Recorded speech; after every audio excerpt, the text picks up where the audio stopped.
Remember this. For over 2 decades, they've watched from the sidelines while lesser teams celebrated on football's biggest stages. But something is stirring in the fjords. That's what I told you in my video about Norway's shocking rise in world football. If you haven't watched that yet, links in the description. Go watch it first. Because what I'm about to tell you is the next chapter of that story. And it's even better than we imagined. Norway didn't just qualify for the 2026 World Cup. They destroyed everyone in their path. 8 wins from 8 matches, 37 goals scored, 5 conceded. They beat Italy 4-1 in Rome. They demolished Moldova 11-1. They're back at the World Cup for the first time since 1998. But here's the real question, the one everyone's asking now. Can they actually get out of their group? Can Haaland and this golden generation shock the world? Or will reality hit them hard when they face the elite? Stick around, we're breaking it all down, and I need your predictions in the comments. I'm Marcus Reed, and if you've been following the Rise and Fall series, you know I don't just hype teams, I analyze them. Honestly, critically. So let's be real about Norway. Yes, they qualified perfectly. Yes, Haaland is unstoppable. But the World Cup is different. Tournament football is brutal. And Norway haven't been there since 1998, before most of their squad was even born. So today, we're doing something interactive. I'm going to break down their strengths, their weaknesses, and give you my bold prediction. But I also want yours. Throughout this video, I'll ask you questions. Drop your answers in the comments. Because here's the truth. Predicting Norway's World Cup run is almost impossible. They're either going to be the dark horse everyone underestimated, or they're going to crash and burn. Let's find out which. How they got here. The perfect campaign. Let me remind you how dominant this qualifying campaign was. Grouping final standings. Norway, 8 wins, 0 draws, 0 losses, 24 points, plus 32 goal difference. Italy, 6 wins, 0 draws, 2 losses, 18 points, plus 13 goal difference. Israel, 4 wins, 0 draws, 4 losses, 12 points.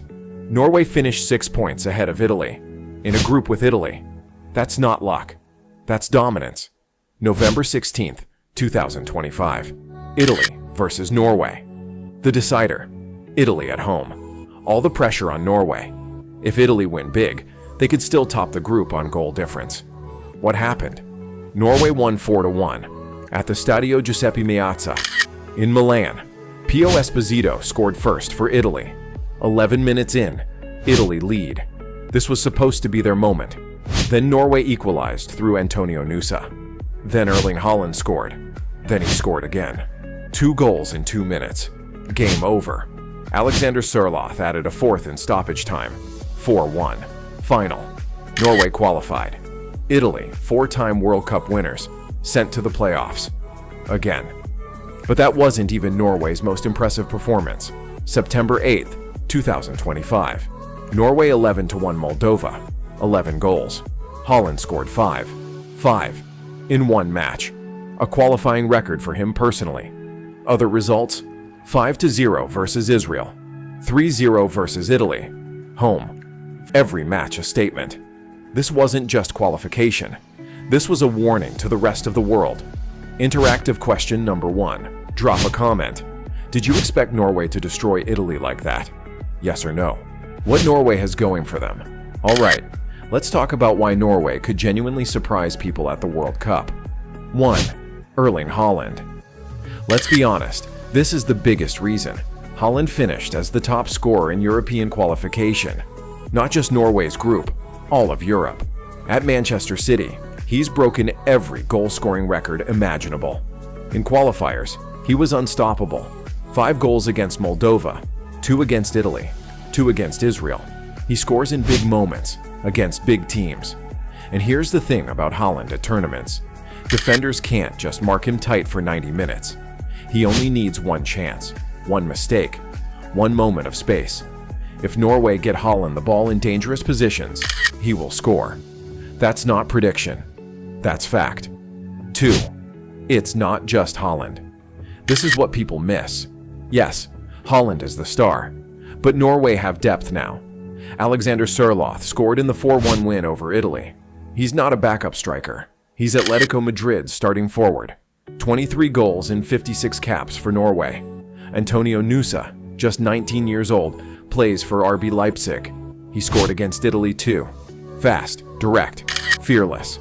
And then there's Martin Ødegaard, Arsenal's captain, the player who makes everything work. When he's fit, Norway's midfield controls games. This isn't a one-man team anymore. It's a golden generation. 3. Momentum and belief psychology matters in tournaments. And right now, Norway believe they can beat anyone. They've won 8 straight qualifiers. They've beaten Italy twice. They've demolished teams 11-1 and 5-0. They know what winning feels like. That confidence, that swagger, can carry you far in a World Cup. Ask Morocco in 2022. They reached the semifinals because they believed. Norway believe now too. 4. Underdog status. Here's the advantage Norway have. Nobody expects them to do anything. When the draw happens, teams will want to avoid Brazil, Argentina, France, Germany. Norway, they'll be seen as a free 3 points. And that's dangerous, because underestimation is deadly in tournaments. Interactive question number 2. Comment Haaland if you think he scores 5+ goals at the World Cup. Comment overhyped if you think he flops. The weaknesses and reality check. Norway now face a confirmed tough group, France, Senegal, and the winner of FIFA Playoff 2. This raises the stakes and makes every match critical. 1. Over-reliance on Haaland. Norway's attack is dangerous, but Haaland will face elite defensive pressure, especially from France. If he's contained, Sørloth and Nusa must carry the team's scoring load. That's a lot to ask against top-tier opposition. 2. Zero recent tournament experience. Most of Norway's squad have never played in major World Cup knockout matches. The intensity, scrutiny, and pressure of a tournament are different. Against France or a strong Senegal side, inexperience could lead to costly mistakes. 3. Defensive challenges. 5 goals conceded in qualifying might look impressive, but Norway's defenders now face world-class attackers. Kylian Mbappé, Antoine Griezmann, and Senegal's pacey forwards. Defensive lapses will be punished ruthlessly. 4. Tough group reality. The draw is no longer hypothetical. Norway cannot avoid France. Senegal is strong and tactically disciplined. Only the FIFA Playoff 2 winner is uncertain. To advance, Norway must perform at their very best. Interactive question number 3. With France in the group, who do you think Norway can realistically beat to advance? Comment below. The prediction. 2 scenarios. Let's break it down into 2 likely scenarios with the confirmed group. Scenario A. Norway pulls off a shock. Group: France, Norway, Senegal, Playoff 2. Winner Norway could aim to take points off France via counterattacks while defeating Senegal and the playoff winner. Haaland and Odegaard link-up could be decisive. Result: finishing second in the group, advancing to the round of 16. A huge achievement for a nation absent from the World Cup since 1998. Scenario B. Reality check. France dominates with experience and firepower. Senegal challenges Norway physically and tactically. Norway might lose key games against France and Senegal, only managing a win over the weaker playoff team. Result: 3rd place, group exit. Respectable, but disappointing. My prediction: I still believe Norway can finish second in the group and reach the round of 16. Their attack is potent enough to score against tough opponents. Confidence from their perfect qualifying campaign can carry them forward. France may underestimate Norway slightly, giving them a fighting chance, but going beyond the round of 16 will be extremely difficult. The experience gap and quality of opponents will likely show. Interactive question number 4. Where do you think Norway finish? Comment. Group stage exit. Round of 16. Quarterfinals or beyond. The X factor. Martin Ødegaard's fitness. One more critical factor. Martin Ødegaard. Fully fit Ødegaard. Norway can control tempo, link midfield to attack, create space for Haaland, and dictate games against France or Senegal. Injured Ødegaard. Norway become more predictable and easier to defend against. His fitness could tip the balance between advancing and elimination. Interactive question number 5. Is Ødegaard more crucial to Norway than Haaland? Controversial, but comment your answer. So, can Norway escape this tough group? Yes, but it's not guaranteed. They have the firepower, momentum, and belief. They also face real challenges, defensive gaps, inexperience, and top-tier opposition. The beauty of football? Underdogs can surprise. Morocco, 2022. Croatia, 2018. South Korea, 2002. It's happened before. Norway has a shot to do the same. Comment below.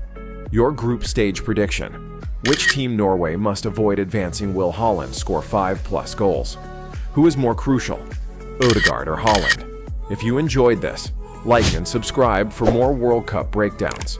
And check out my first Norway video, Norway's shocking rise in world football. Link in description. That's where the story started. I'm Marcus Reed. Thanks for watching. See you in the next one.